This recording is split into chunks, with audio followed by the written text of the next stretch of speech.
coup, on va utiliser l'Octopod, cette petite merveille, et on va vous montrer comment ça marche. Et on va vous montrer avec Flavio, qui est très souriant à la caméra, très heureux d'être là. Tu peux nous dire comment on met en place une séance? Alors, on va commencer par les cibles, comme ça on définit à quel endroit est-ce qu'on veut mettre les cibles par rapport à la situation qu'on veut décrire, ou si on a des cibles, des portes-cibles qui sont mobiles ou en fonction du stand qu'on a. On prend simplement les cibles, on les met en place, après on mettra l'Octopod en place avec lesquels on dirigera les bras sur les cibles justement, et une fois que c'est fait, on peut commencer. Ok.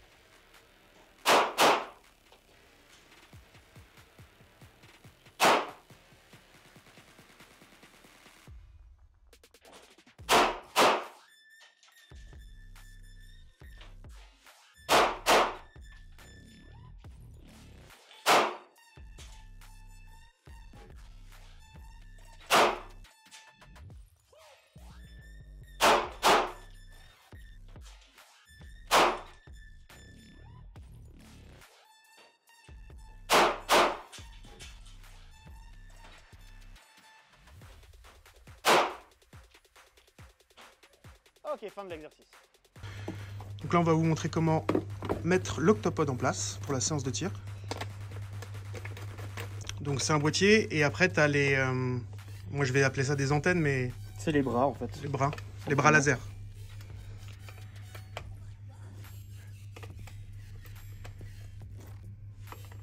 Il y en a combien?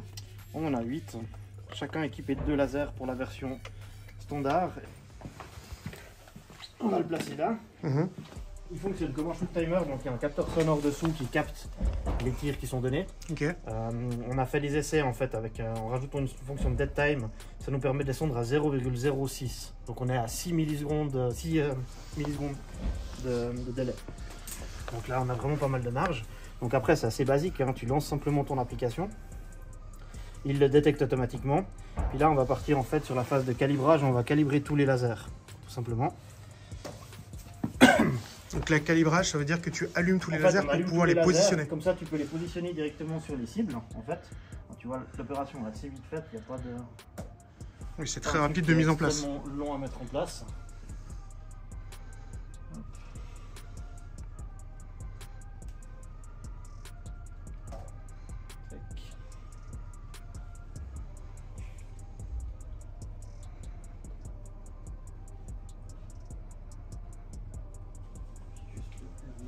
Ça va Flavio? Ça va. Bon, il n'est pas trop à l'aise, mais on va faire une petite interview. On a tiré, du coup j'ai essayé l'Octopod en vrai. Pour te dire la vérité, quand j'ai vu l'Octopod, je me disais, ben, ça sert à rien. Et aujourd'hui je l'ai essayé et je me suis dit, ça sert, c'est vachement utile, c'est vachement agréable. Et ce qui m'a convaincu, c'est la nouveauté, entre guillemets, avec mon projet de faire un tactical game sous vision nocturne. Et du coup, l'Octopod a aussi les lasers IR. Mais ça, on en reviendra, je ferai un facecam pour vous expliquer. Est-ce que tu peux te présenter, savoir un petit peu qui tu es? Bah, je m'appelle Flavio, en fait je suis dans l'informatique à la base, donc pas du tout dans le tir. Je suis tombé là-dedans entre guillemets par hasard. J'ai eu la chance de rencontrer le propriétaire des lieux ici qui s'appelle Laurent Lambertier, qui nous a mis à disposition énormément de temps et de moyens par rapport à ça. J'ai eu la chance de rencontrer aussi beaucoup de gens qui m'ont formé par rapport à la formation dans le tir en général. Donc je suis quelqu'un qui est très chanceux en fait à la base. J'ai vraiment rencontré plein de gens qui m'ont pris dans tous les sens pour l'apprentissage du tir, autant au niveau tireur qu'au niveau instruction. Okay. Donc je remercie un peu ma bonne étoile pour ça, de rencontrer les gens partout. Pour la mise à disposition du stand. L'Octopod, bah, en fait, c'est par rapport à l'instruction qu'on donne ici. On donne beaucoup d'instructions, on a 3 entraînements par semaine. En plus des entraînements qu'on fait de manière sporadique ou des entraînements à thème. L'idée, c'était de trouver quelque chose d'un peu nouveau qu'on puisse donner aux gens qui viennent s'entraîner, et pas simplement faire toujours la même chose, les mêmes drills, les mêmes déplacements, etc. L'avantage d'un système un peu ludique qui peut aussi être utilisé de façon professionnelle ou donner matière à travailler, parce que c'est aussi ça qu'on cherche, c'est faire progresser les gens sur le domaine du tir en général. Mais l'Octopod à la base, c'était un truc qui voulait absolument rien dire. C'était un vieux boîtier plastique qui était fixé à un pylône dans la salle avec un vieux bras, un laser qu'on dirigeait sur les cibles pour faire à la base juste pour contrôler le temps avec un signal lumineux plutôt qu'un signal sonore, qui a évolué par rapport au retour des gens, parce que du coup les tireurs qu'on a là, ils ont aussi des idées, donc autant les tireurs que les instructeurs, on bosse beaucoup avec Johan, j'ai bossé avec AGX, qui aussi a amené sa pierre à l'édifice, donc merci encore tous ces gens qui m'ont donné en fait des idées et puis qui participent à ce développement-là, pour donner le produit que tu as pu tester aujourd'hui avec plusieurs bras, avec l'application qui permet de faire l'analyse, de créer des scénarios, de rendre le système aléatoire pour éviter que les gens ils aient l'habitude puis de nouveau retomber dans une routine, quoi. Ok. Et au début, du coup, tu as dit que c'était un petit truc posé sur un mur. C'était quoi la base de la base? La base de la base, c'était un boîtier d'un Raspberry Pi 3 qui traînait chez moi, avec une espèce de boîtier en plastique qui faisait le housing du système, et puis un bras qui était imprimé en 3D, parce que du coup, j'ai pas mal d'imprimantes 3D, donc c'est ce qui me permet aussi de faire pas mal de prototypes, avec le câble d'alimentation qui traversait la moitié de la salle, dont la personne qui s'est shootée, qui a réussi à shooter dedans se reconnaîtra très certainement. On la salue. Merci Séverine. Et puis du coup, c'est le fait d'avoir des contraintes et puis de se rendre compte que le câble c'est pas viable qui a donné un produit qu'on a actuellement. Ok. Ce que j'aime bien avec Flavio, c'est en fait l'évolution du produit, c'est l'expérience utilisateur et c'est les retours qu'en te font les gens. Oui. Et après tu le mets en place avec les prototypes. Combien de prototypes il t'a fallu entre le premier et celui que tu m'as livré aujourd'hui? Une idée? Je pense plus d'une centaine. Okay. Rien qu'en termes de boîtier, entre le boîtier de base et le boîtier qui est finalisé, ce qu'on a maintenant, je pense que j'ai dû faire une centaine de versions différentes. Okay, imprimé, foutu loin, ouais, alors ça c'est clair. En termes de PCB, donc la partie électronique qui est dedans, comme c'est pas mon métier, j'ai commencé à faire des dessins ultra basiques. Les 10 premiers que j'ai commandés étaient déjà complètement fous, donc il n'y a rien qui fonctionnait. J'ai dû reprendre jusqu'aux dernières versions, remodifiées à la main par rapport à ce que je me rends compte que mécaniquement ça ne fonctionne pas par rapport à ça, donc j'ai fait aussi beaucoup de prototypes dans ce sens-là. Le logiciel, on n'en parle pas non plus, j'ai fait plein de versions, plein d'améliorations différentes. Et j'ai eu la chance de rencontrer d'autres personnes qui se sont jouées en projet, dont un ingénieur en électronique qui lui m'a mis une grosse claque en me disant c'est bien ce que tu as fait mais c'est de la merde. Du coup on est parti sur ce que lui il a développé, ce qu'il a dessiné qui est à des années-lumière de ce que je suis capable de faire, d'où le fait de s'entourer avec les bonnes personnes, et ce qui va donner la version qui va sortir on espère fin de cette année voire début d'année prochaine. Donc il y a pour le moment un prototype que vous pouvez acheter qui va permettre de financer le projet futur avec la version finale qui sortira d'ici un an. Et pour résumer aux personnes qui ne connaissent pas l'Octopod, en quelques phrases, en quelques mots, qu'est-ce que c'est? C'est un outil très rapide à mettre en place, facile à utiliser et qui permet de faire une progression dans le tir dynamique ou analytique de manière simple. Ok. Avec l'utilisation du coup d'un laser qui va désigner une cible et d'un timer qui est intégré à l'application et qui est relié à l'application. Voilà. Et donc ce qui est assez incroyable, c'est que sur l'Octopod, en fait, il y a un QR code, donc ça c'est rien d'incroyable jusque-là. Mais en fait, dès qu'on scanne le QR code, on peut s'enregistrer par rapport à l'Octopod. Oui. Donc quand vous avez acheté un Octopod, les personnes créent un profil par rapport à cet Octopod et font des entraînements et il y a leurs statistiques qui restent. L'Octopod, en fait, il est lié à un serveur qui est en Suisse qui cloisonne en fait vos données. Donc ça veut dire que si celui qui achète son Octopod, il a un outil de gestion de formation, entre guillemets, qui permet de créer des cours ou des sessions d'entraînement simplement, où les gens s'inscrivent d'eux-mêmes, ce qui permet de un peu, il y a pas mal de trucs dans le CrossFit qui font ça, ce genre de choses, qui permettent de s'inscrire au cours, et puis l'utilisateur qui va donner le cours peut, ou même celui qui utilise l'Octopod, peut simplement lancer son training, et puis analyser ses résultats avec une vidéo et les enregistrer sur sa partie de l'application, qui peut partager avec les autres utilisateurs du même Octopod, ou comparer les résultats avec d'autres utilisateurs si on fait un petit mesurage un peu sympa. Et donc ce qui est important de comprendre aussi, c'est que souvent on s'entraîne, que ce soit des policiers, des tireurs sportifs ou des militaires, autres, dans des choses qu'on connaît. C'est-à-dire qu'on reste dans sa zone de confort, même si le moniteur est très inventif par rapport aux différentes cibles qu'il peut mettre. L'Octopod, ça rajoute une dimension par rapport à l'entraînement. Il y a ce côté aléatoire qui fait que du coup, si on a 5 personnes qui doivent passer pour le même exercice, au final, le premier il a vu l'exercice, le 5e il sait exactement ce qu'il va faire. Dans la plupart des cas, c'est un peu ce qu'on a, même si on fait typiquement des chaos drills où on change la cible, où on change le numéro sur la cible, ça reste quand même fastidieux à mettre en place et puis c'est assez facile de se souvenir du pattern. Là, l'Octopod il a la fonction de choisir de manière complètement aléatoire la prochaine cible. Alors on peut définir un scénario fixe en disant que c'est cette cible qui s'allume à tel moment, qui a tant de coups, etc. Mais la fonction fonction aléatoire, mais en fait un peu de challenge parce qu'on peut garder une unité de mesure pour un drill ou un scénario. Comme ça, tout le monde a la même mesure, mais ce n'est pas les mêmes cibles qui sont allumées. Pas dans le même ordre, pas avec le même ton, etc. Ce qui donne justement cette notion de recherche. Typiquement, tu l'as vu, même à 90 degrés, il faut aller chercher l'information, il faut l'analyser, on change de couleur, du coup on doit avoir une réaction différente, pas se laisser driver par son arme. Donc il y a beaucoup de choses qu'on peut introduire avec en fait un outil que nous on utilise de cette façon et que peut-être d'autres personnes auront d'autres idées à l'utiliser comme tous les outils. Alors surtout ce qu'il faut comprendre, c'est que par rapport à ce que tu viens de dire, on peut choisir le nombre de coups, ça veut dire que tout le monde va passer avec le même nombre de coups. On peut mettre au hasard le temps entre les lasers, entre le changement de cible. On peut choisir le nombre de coups par cible. Et après, on peut mettre tout aléatoire. C'est-à-dire que c'est l'Octopod qui choisit quelle cible il va désigner. Et donc, en fait, les possibilités, elles sont infinies. Le nombre de cibles, donc ça va définir quelle cible s'allume, combien de temps aléatoirement entre l'étape de cette cible-là et l'étape de la cible suivante, combien de coups aléatoirement aussi, on peut définir qu'entre 1 et 5 coups par cible, ce qui fait que du coup, on augmente encore la nécessité d'analyse. Et vous pouvez aussi définir d'allumer plusieurs cibles en même temps, pour forcer du cible multiple, en définissant dans le scénario X coups tirés par cible, tout simplement. Et on peut aussi mettre une contrainte qui est physique, c'est-à-dire que par exemple, à la LLASRT, ce que je n'arrive jamais à dire, on est obligé de tirer face aux cibles. Donc on a des cibles qui sont sur les côtés et on a des cibles qui sont en face. Et donc en fait, il fallait que je change de position. Aujourd'hui, on le fait entre guillemets manuellement, c'est-à-dire qu'on se les dit entre nous, c'était les instructions. Mais après, il y aura d'autres accessoires, donc avec des pods, avec par exemple des plots de lumière entre guillemets qui seront posés au sol. Et en fait, il faudra ou les toucher ou passer par-dessus. Et à partir de là, ça validera l'engagement de la cible. Exactement, le changement à l'étape suivante du scénario.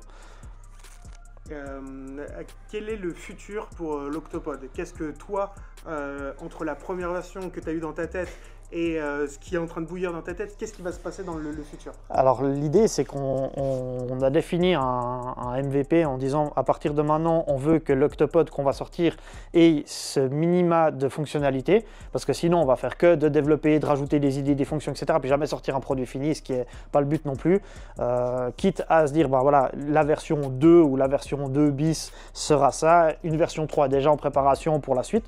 Donc on a beaucoup d'idées, mais surtout l'Octopod principal va évoluer d'une certaine façon, mais c'est toute l'accessorisation qu'on va faire autour qui va être intéressante. Comme tu l'as mentionné, on parle de pod, donc un système où on va pouvoir aller toucher avec des systèmes de couleurs.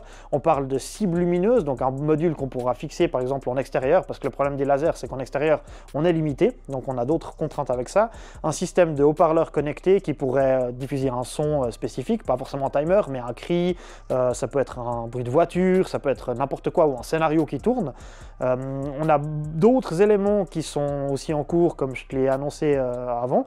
Donc, dire, mais il y a d'autres choses. Il y a vraiment, même si ça, je pense que c'est important de le mentionner, il y a la possibilité de travailler à sec qui va arriver prochainement pour ceux qui veulent travailler à la maison avec l'Octopod. Donc c'est aussi une possibilité, puisqu'on travaille plus la notion d'identification ou de travail cognitif que de tir à proprement parler. Donc ce sera possible de travailler à la maison en dry fire. Mais il y a beaucoup d'autres fonctionnalités qui vont arriver, tout en essayant de garder une simplicité de fonctionnement et de couplage des différents appareils et un budget avec un prix abordable. Ça, c'est l'objectif, c'est de se dire que celui qui veut l'acheter ne doit pas prendre son rein pour pouvoir acheter le matériel. Est-ce que tu peux nous dire le prix justement d'un Octopod? Alors le prix de l'Octopod, on essaye de le fixer à moins de 1000 francs. Donc la version qui sera définitive sera normalement à moins de 1000 francs pour plein de raisons. Actuellement, les prototypes sont à vendre 700 francs. Le but, c'est que ça participe au financement de la partie production de la nouvelle version et de la R&D surtout, parce que c'est ce qui coûte extrêmement cher. On doit acheter du matériel, le tester, se rendre compte que ça ne fonctionne pas, etc. On parlait faire beaucoup d'erreurs, parce que finalement, on apprend dans l'échec. Et l'idée, c'est que ceux qui achètent l'Octopod, le prototype, en fait, participent autant au financement qu'à l'évolution, parce que l'idée, c'est qu'une personne qui l'achète va donner son avis, gueuler quand ça ne va pas, donner les idées qu'il a rencontrées, ou l'idée c'est vraiment de participer à l'évolution du projet et pas simplement se dire ouais j'ai un Octopod, je peux l'utiliser, c'est génial. Si vous voulez le faire, pas de problème, hein, ils sont là aussi pour ça. L'idée c'est vraiment de pouvoir augmenter le projet et pas de se dire ok c'est bon, je suis content de mon truc puis ça va s'arrêter là. Ce qui est bien avec Flavio du coup, c'est qu'il veut que les gens utilisent son produit le plus possible, trouvent les défauts, trouvent les bugs et en fait le fassent remonter pour au final avoir un produit qui convient à tout le monde. Et surtout, dès que vous avez des idées, vous pouvez faire un retour. Si c'est faisable, tu le feras. Tout à fait. Et si c'est pas faisable, il y aura du brainstorming autour de ça pour peut-être le mettre sur une prochaine version. Exact. Ce qui est important à dire aussi, c'est que le prototype que vous achetez aujourd'hui, au niveau du logiciel, il ne sera jamais bloqué. Tu le feras toujours évoluer. Oui. C'est le hardware qui est à l'intérieur qui changera avec la version finale. Mais donc, si vous voulez participer à ce magnifique projet de l'Octopod, auquel je ne croyais pas au début, mais j'ai été convaincu en l'utilisant. Donc, vous pouvez être convaincu par rapport à cette vidéo. Et bien, vous pouvez acheter un Octopod. Donc, je mettrai le lien en description. Et il sourit pas, mais il sourit intérieurement. Donc, si vous voulez aider Flavio à avoir un sourire, vous pouvez acheter un Octopod. Est-ce que tu as un truc à dire qu'on ne sait pas sur l'Octopod? Beaucoup de choses. Maintenant, qu'est-ce que je peux dire vraiment sur l'Octopod par rapport à ça? Est-ce que par exemple, toi qui l'utilises pour tes cours, parce qu'il y a des cours qui sont ici donnés avec l'Octopod, c'est-à-dire qu'il y a du désignement de cibles aléatoires, des coups aléatoires. Est-ce que tu as vu des gens qui venaient pour s'amuser, l'utiliser et avoir, on va dire, une révélation? C'est-à-dire que entre tirer sur du papier avec quelqu'un qui te dit tire sur la cible 1, tire sur la cible 2, est-ce que tu vois qu'il y a des gens, il y a un engouement par rapport à l'Octopod? Oui, maintenant, je ne vais pas vendre mon produit que par rapport à ça. Je pense qu'il y a aussi la très nouveauté, parce que les gens, du moment qu'il y a quelque chose de nouveau, ils sont aussi beaucoup plus intéressés, il y a une hype qui se crée, donc c'est normal. L'idée, par contre, c'est que les gens ont une projection qui se font par rapport à ça, en se disant « Ah, mais c'est génial, on peut travailler ça avec ça. Ah, mais c'est génial, on peut rajouter ça. » Et finalement, c'est plutôt les idées des gens ou la façon dont eux interprètent le système qui leur donne de l'engouement par rapport à ça, plus que se dire « Oui, mais en fait, l'instructeur, finalement, c'est pas juste un truc où on appuie dessus puis on regarde les gens tirer s'ils ils sont sécures par rapport à ça. » Donc, il faut amener l'outil de façon intelligente aussi et pas juste se dire finalement, c'est un robot qui donne le cours. Oui, oui. L'autre utilité qu'on a beaucoup, c'est avec les tireurs qui sont vraiment motivés, c'est la partie analyse, parce que du coup, ils sont filmés quand ils font leur drill. Le système, comme tu l'as vu, ça va vite, hein. On filme, on envoie, on filme, on envoie. Ceux qui sont vraiment intéressés, ils demandent un retour sur, ok, je vois que là, j'ai mis un peu de temps pour faire mon changement de chargeur, ou j'ai pas réussi à traiter ma réaction complémentaire comme il faut, qu'est-ce que je dois améliorer? Et pour ceux qui ont le temps de le faire, je n'ai pas le temps, mais je le fais quand même pour les gens motivés. On leur met des commentaires en leur disant, voilà, là on voit bien qu'à tel moment, en fait, quand tu prends ton chargeur, tu ne le tiens pas du tout au bon endroit. Quand tu viens le présenter, tu ne regardes pas ton puits de chargeur. Tu pourrais gagner du temps avec ça, au moins optimiser ta façon de le faire. Et l'outil d'analyse permet de faire ça, en fait. Donc c'est assez important aussi ce côté analyse, dont on n'avait pas parlé, mais c'est filmé avec l'application. Donc vous pouvez choisir de ne pas vous filmer, et là vous aurez juste des statistiques de tir, et sinon vous êtes filmé, donc ça vous permet de revoir votre dégainé, votre changement de chargeur, votre déplacement, et ça c'est juste incroyable. Donc il y a un autre timer qui le fait, mais là c'est pas juste un timer, c'est un timer plus la désignation des cibles aléatoires ou dans des drills. Donc en fait c'est un outil qui est complètement complet pour l'entraînement, qui n'est pas juste dirigé pour les tireurs sportifs ou les policiers. C'est comme tu l'as dit, c'est pas juste un ordinateur qui vous entraîne, c'est un outil qui permet à un moniteur ou à un instructeur de faire évoluer le tir. Moi, c'est vraiment ce que j'ai ressenti. J'ai trouvé que c'était intéressant par rapport à ça. Et ça m'a sorti de ma zone de confort parce que je ne me déplace jamais, à part dans l'IPAC où, on va dire, c'est assez prédictible, puisque le chemin est tracé. Alors que là, quand on se met des cibles et qu'on doit tourner la tête pour chercher ses cibles et se déplacer, on n'a pas l'habitude. Et la difficulté supplémentaire, c'est quand on a des visions nocturnes, le champ de vision est très rétréci. Et au lieu juste de regarder la cible, on est obligé de regarder la cible, mais on est aussi obligé de regarder là où on va. Donc en fait, ça demande beaucoup plus d'efforts et on sort vraiment de sa zone de confort. Donc moi, je trouve que c'est extrêmement bien. Tu m'as fait aussi monter un petit peu en cardio, parce que je ne suis pas le plus fort en cardio, mais forcément, quand on met de l'intensité dans les déplacements, là, les cibles, la pièce n'est pas gigantesque, mais si la pièce était plus grande, ça serait fou en fait. Là, on peut aller beaucoup plus loin, ouais, ça c'est clair. Après, ça dépend justement de l'envie des gens qui viennent s'entraîner. On peut très bien faire le même exercice que tu as fait, simplement en marchant, pour forcer les gens à sortir les pieds du béton, à faire leur tir par rapport à ça, puis analyser l'environnement. Donc il y a pas l'avantage de l'Octopod, c'est qu'il n'y a pas vraiment de règles, c'est l'imagination des gens qui vont amener l'exercice de la façon dont ils veulent en fait. Certainement différemment de ce que nous on a fait, parce que moi je l'utilise principalement comme ça, et surtout pour les drills, parce que ça me permet d'avoir un outil avec une base de données de drill où je peux facilement switcher de l'un à l'autre, où les gens ils ont le drill qu'ils ont fait avec les différentes étapes. Mais effectivement, si les gens l'utilisent d'une autre façon, on l'avait fait en démonstration avec Johan pour le tir tire pas, où le laser switch très rapidement d'une couleur à l'autre. Et là, on voit que la décision de tir, même quand elle est prise et qu'on s'est rendu compte, le coup part quand même. Il y a d'autres possibilités avec ça qui vont évoluer encore par la suite. Parfait. Donc ce qu'il faut comprendre, c'est que vous êtes libre dans votre entraînement.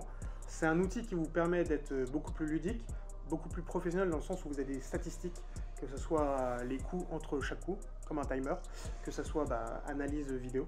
Donc moi je suis conquis.